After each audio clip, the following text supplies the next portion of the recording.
Block number 5 uses 3 different templates. We're going to use the Sashli quilt template to do the stitch in the ditch around the block.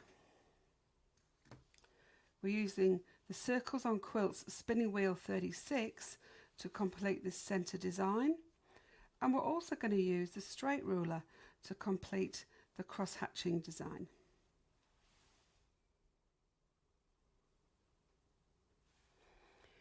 To mark up block number 5, what you need to do is do some crosshairs in the middle, just 8 crosshairs, and then also pop the pin in the middle, 2 ready to go. Round the edges, what you're going to do is, there's 2 different ways to mark the edges. Basically, we want to make sure that none of our stitching goes beyond the 1/4 inch line. So what you can do is draw a whole complete line, or if you want to, you can just do dashes where the points are going to go to.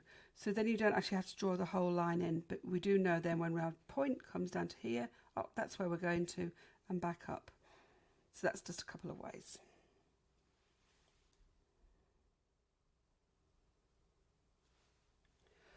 We're using the Spinning Wheels 36, which is part of the Circles on Quilts. We've got it hanging over the pin, and again, there's many different ways you can use this, but this way I'm going to show you using the pin. We're bringing the foot up at A, and then we're going to go all the way around until it rests at B. There's a kind of a little resting spot that you come to, and you can feel when you've come to the right spot. So when you come to a point, just pause and continue on. The thing you'll get better at the more you quilt is coming out those points the same speed as you go in. So when you go in and out and you're not doing it at the same speed, that's when you'll end up with long stitches. It just improves with time. And so now I shall go and do the next one. So I've spun the template around. So previously it was in B. Now by spinning it round, the foot's now back into A, and we can go back to B. There we go.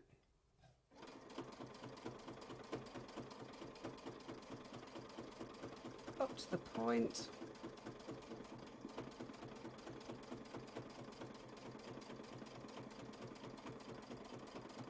And back to B. Rotate the template again, lining up on the crosshair line. And as you can see here, just under here, the template has got reference lines that line up with the previous line of stitching, so you know you're in the right place. So we're going to go again, rotate round from A,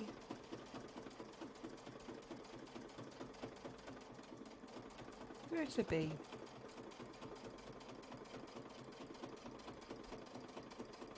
Stop, rotate again. I'll move it around so you can see.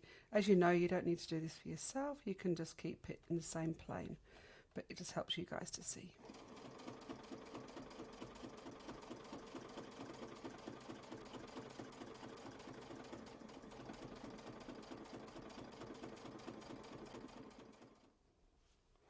Coming on this one, you can see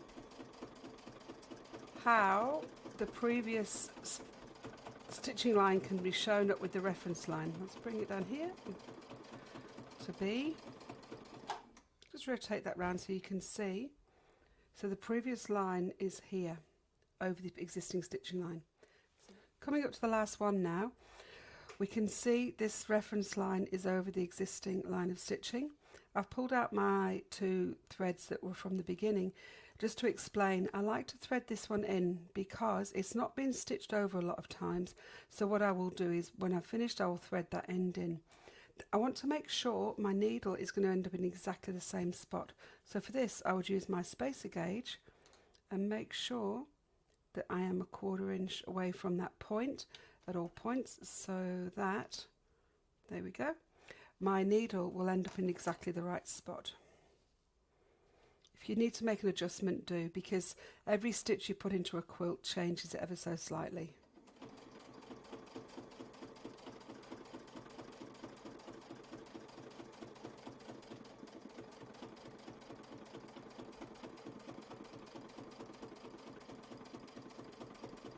And back to the beginning. Here is the centre part of the block done, ready.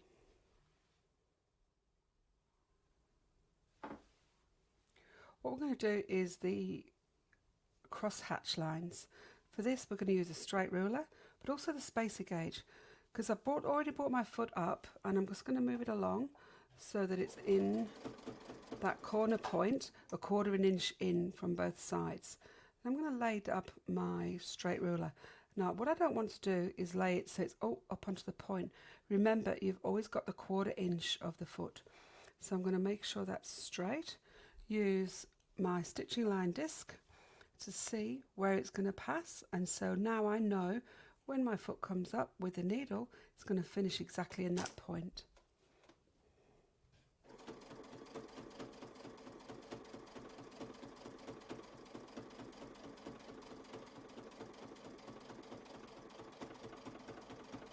And there it is. Next one, same thing, coming down this way. So we're going to do like a zigzag all the way around and then go back on ourselves. So this one here, again, we want to make sure it's going to come to this point.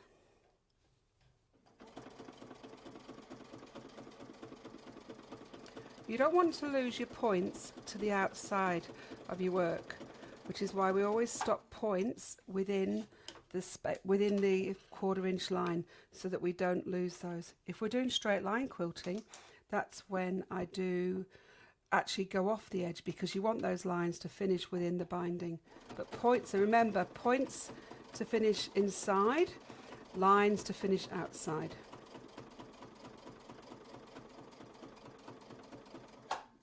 Okay, and we'll go this way, making sure.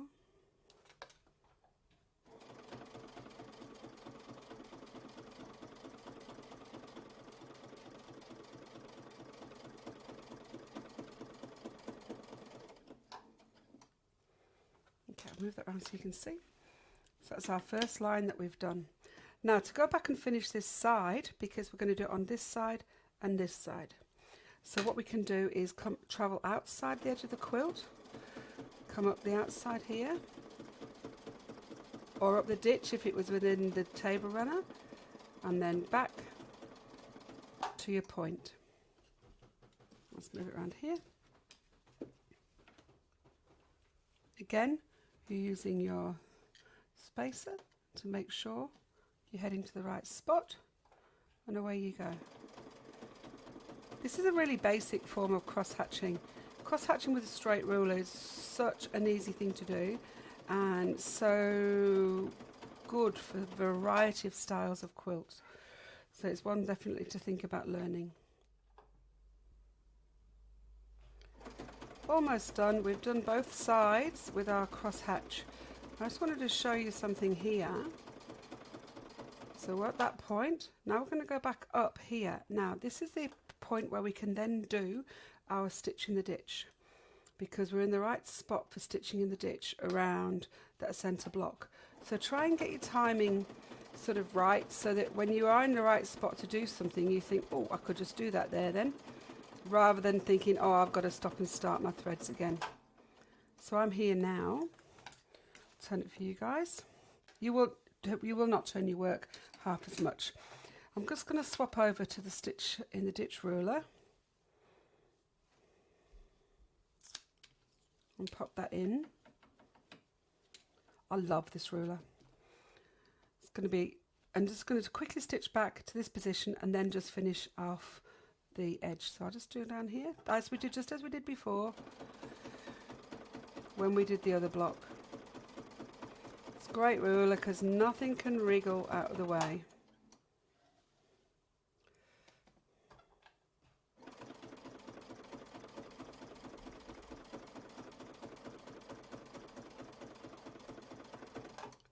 I'll just turn it again for your benefit.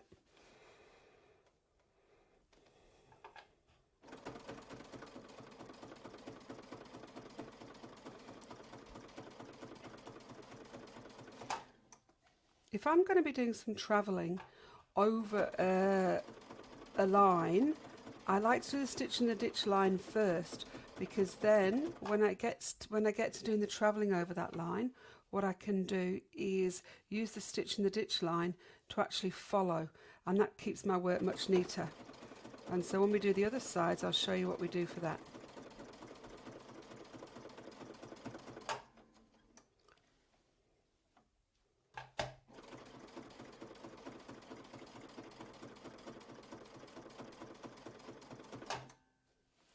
Last one, back to here.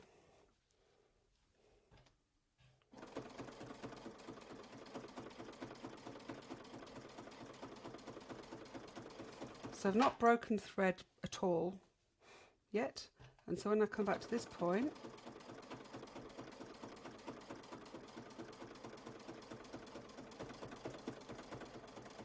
I can just finish. Now if I want to, if I'm doing stitch in the ditch, straight lines, I can actually use this ruler instead, because originally we're using the straight ruler, but I actually can use the stitch in the ditch ruler too. What I'm doing is aiming that point, the line, to the point in the corner. So the line on the template is aiming to that point, and we can just go ahead and finish that line. Line that up. One thing you can do, and I'll turn it around so you can see, there's a little line at the back of the template too for you to line up with, as well as that front line, so you know that you're going to be straight along in the whole complete line, not just part of the line being straight. The whole thing's going to be straight. And we're going to come back out, and that's that part done.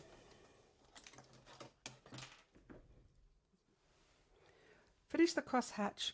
What I'm going to do is just take the opportunity to travel down the outside of the quilt. Now we're going to fill this space here of the 2 blocks with 1/2 inch spaced lines. We're going to use the stitch in the ditch ruler for that. I just want to show you the versatility of this ruler. It's very versatile, you can do a lot with it. And so put the key in. Now the first line we're going to do, if I turn it this way you can see better. The first line we're going to do is this center ditch line. The reason I start from the ditch line and not from here is that if you go a little bit off and your lines aren't actually meeting up as well as you'd hoped, or aren't quite spaced exactly, if this line here in the middle is off, it looks really off. So you're better off getting that first line done, traveling out in this direction, and then come back and travel out in this direction.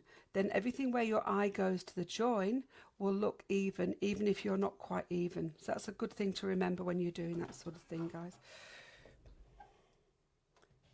Just make sure I'm in the right spot. I'm going to come down.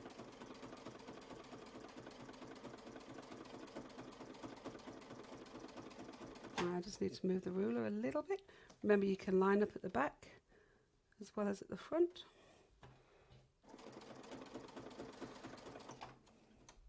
I'm going to rotate the template. I'll move it around for you to see.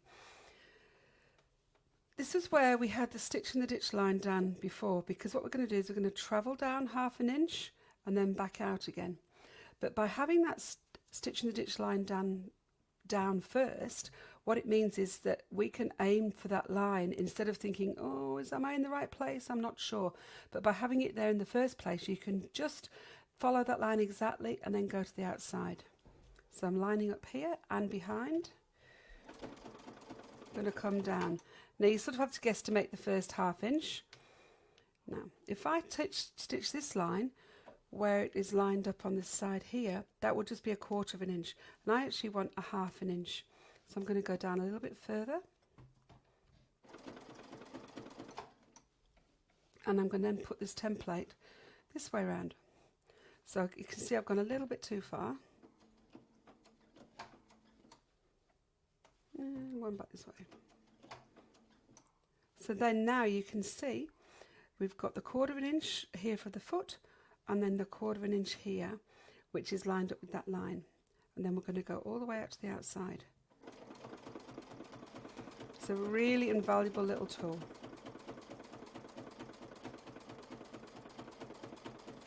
Doesn't quite reach, but that's all good. You're very rarely going to find a line that reaches perfectly. There's a reason why this isn't longer. Sometimes people say, oh, can it not be longer? And the reason it's not longer is that, you know, I don't know about you, but how perfect are your ditches? Are you really going to make it that perfect?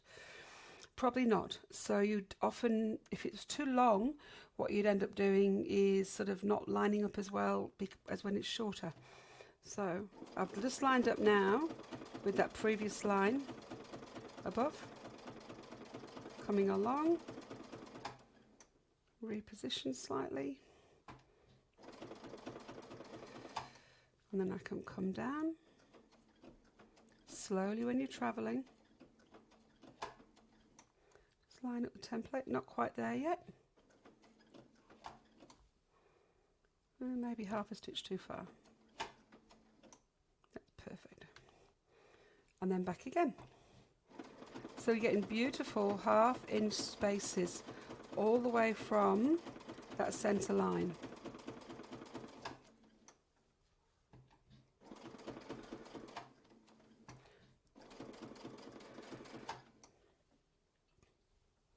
Lined up, maybe 1 stitch up, maybe 1/2 stitch down. That's better.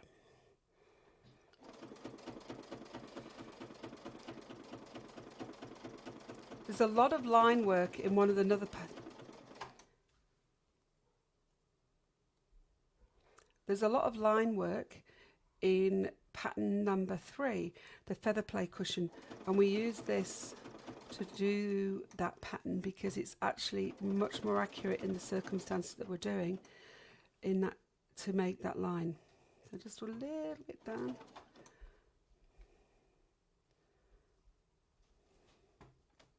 Now, little fudgy.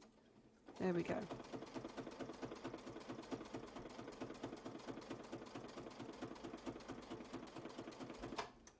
Cross.